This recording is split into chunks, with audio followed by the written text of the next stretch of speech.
Hello, welcome back to my channel. তো অনেক দিন কোনো ভিডিও পোস্ট করা হয়নি পড়াশোনার চাপে।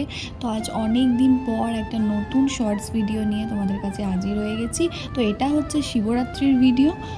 তো যেহেতু আমরা হস্টেলে থাকি, তো আমরা হস্টেলেই পুজো করেছি, বাইরে কোথাও বেরোইনি। তো তোমরা কোথায় শিবরাত্রি করেছো অবশ্যই জানাবে, আর তোমাদের শিবরাত্রি কেমন কেটেছে সেটাও জানাবে। এটা না মেয়েদের কাছে একটা অন্যরকম এই পুজোটা, যে সবাই চায়, কেউ কেউ চায় ফ্যামিলির মঙ্গলের জন্য, কেউ কেউ আবার ভাবে যে ভালো বর পাবো, কিন্তু সেরকম কিছু বিশ্বাস করি না। সবার মঙ্গল কামনা চাই, এটাই।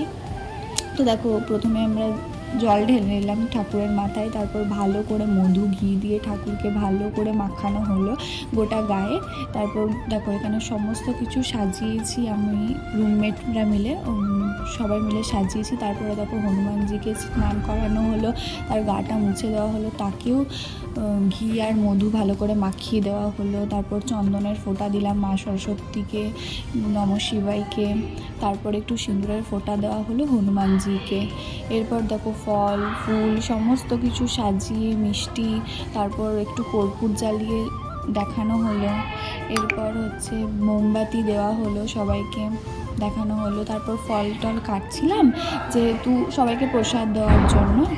তো তারপর একটু বাইরে গেছিলাম বিকাল দিকে, সন্ধ্যে দিকে একটু বাইরের পুজোটা দেখে এলাম। তো বাই, ভালো থেকো সবাই।